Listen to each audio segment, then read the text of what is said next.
ሰላም የተወደዳችሁ የሁሉ ሚዲያ ተከታታዮች የሰዓቱን አጫጭር መረጃዎች ይዘንላችሁ መጥተናል። ለዚህ ሰዓት ከያዝንላችሁ መረጃዎች መካከል አሜሪካዊው ጋዜጠኛ ዩክሬን ውስጥ ተገደለ። አሜሪካ ሩሲያን አስጠነቀቀች።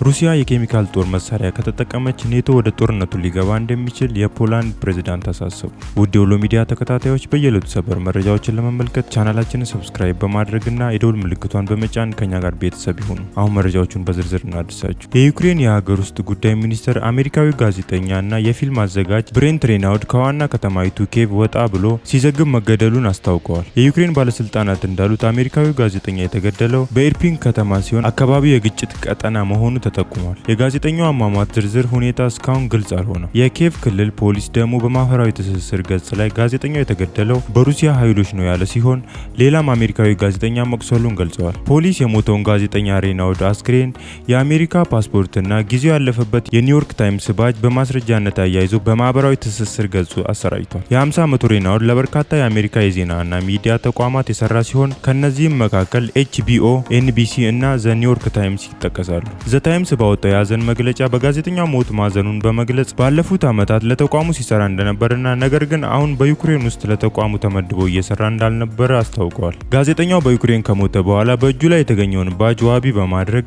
የኒውዮርክ ታይምስ ጋዜጠኛ እንደሆነ ቢነገርም ከዓመታት በፊት ለተመደበበት ስራ የተሰጠ ባጅ መሆኑ ተነግሯል። በዩክሬንና በሩሲያ ጦርነት እስካሁን በርካታ ሰዎች ያለቁ ሲሆን ሚሊዮኖች ደግሞ ሰላም ፍለጋ ወደ ጎረቤት ሀገር ተሰደዋል። ጦርነቱ እስካሁን ሰላማዊ መፍትሄም አላገኘም። ወደሚቀጥለው መረጃ ስንገባ አሜሪካ የብሔራዊ ደህንነት አማካሪ ጃክ ሱሊቫን ሩሲያ በኔቶ አባል ሀገር በሆነችው ፖላንድ ላይ ጥቃት ከሰነዘረች ኔቶ ምላሽ እንደሚሰጥ አስጠንቅቀዋል። የደህንነት አማካሪው ይህን ማስጠንቀቂያ የሰጡት ሩሲያ በፖላንድ ድንበር አቅራቢያ በሚገኝ የዩክሬን የጦር ሰፈር ላይ የአየር ድብደባ ከፈጸመች በኋላ ነው። በጥቃቱ 35 ሰዎች መገደላቸውንና 134 ሰዎች መቁሰላቸው ተነግሯል። የአሜሪካ የብሔራዊ ደህንነት አማካሪ ጃክ ሱሊቫን ለሲቢኤስ በሰጡት ቃል በኔቶ ግዛት ላይ አንዳች ወታደራዊ ጥቃት ቢሰነዘር አንቀጽ 5 ወደ ተግባር እንደሚገባና የኔቶ ሙሉ ኃይል ምላሽ እንደሚሰጥ አስጠንቅቀዋል። ሩሲያ በፖላንድ ድንበር በሚገኝ የዩክሬን ጦር ሰፈር የፈጸመችው ጥቃት ምዕራባውያን ለዩክሬን የሚያደርጉትን ወታደራዊ ድጋፍ እንዲያስቆም ካስጠነቀቀች ከአንድ ቀን በኋላ ነው። ምንም እንኳን ሩሲያ ምዕራባውያንን አርፋችሁ ቁጭ በሉ፣ ዩክሬንን በወታደራዊ ትጥቅ አትደግፉ ብትልም የአሜሪካ የብሔራዊ ደህንነት አማካሪ ሱሊቫን ሀገራቸው አሜሪካ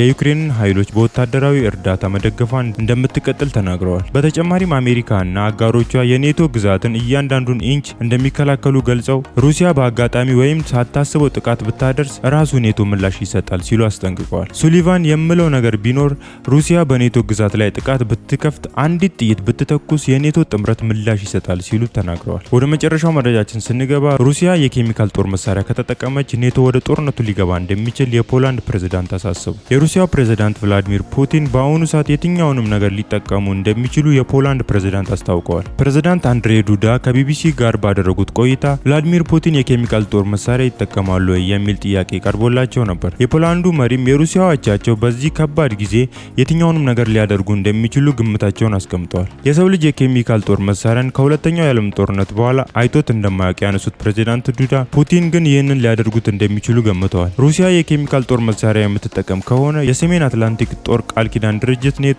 ወደ ጦርነቱ አልገባም ያለውን ጉዳይ ሊያጤነው እንደሚችል ተናግረዋል። የኬሚካል ጦር መሳሪያን ሞስኮ ከተጠቀመች ኔቶ ወደ ጦርነቱ ሊገባ የሚችልበት እድል የተፋጠነ ሊሆን እንደሚችል የኔቶ አባል ሀገር የሆነችው ፖላንድ መሪ ጠቁመዋል። የምትጠይቁኝ ፑቲን የኬሚካል ጦር መሳሪያ ይጠቀማሉ ወይ ብላችሁ ከሆነ እኔ እንደማስበው አሁን ላይ ፑቲን ሁሉንም ነገር ሊጠቀሙ ይችላሉ፣ በተለይ በዚህ ከባድ ጊዜ ሲሉ ፕሬዝዳንት አንድሬ ዱዳ ለቢቢሲ ተናግረዋል። አሁን ላይ የሩሲያው ፕሬዝዳንት ቭላዲሚር ፑቲን በፖለቲካ ተሸንፈዋል፣ በወታደራዊ መስክ እያሸነፉ አይደለም ሲሉ ተናግረዋል። ሩሲያ የኬሚካል ጦር መሳሪያን ከተጠቀመች ሁሉም ነገር ይቀያየራል ብለዋል። ይህ ደግሞ ኔቶን በጠረጴዛ ዙሪያ ተቀምጦ እንዲወያይ እንደሚያደርገው ገልጸው ኬሚካል ጦር መሳሪያ ለአውሮፓ ብቻ ሳይሆን ለዓለም አደገኛ መሆኑን ጠቁመዋል። ውድ የሁሉ ሚዲያ ተከታታዮች ለዚህ ሰዓት ያዝንላችሁ አጫጭር መረጃ ይህንን ይመስላል።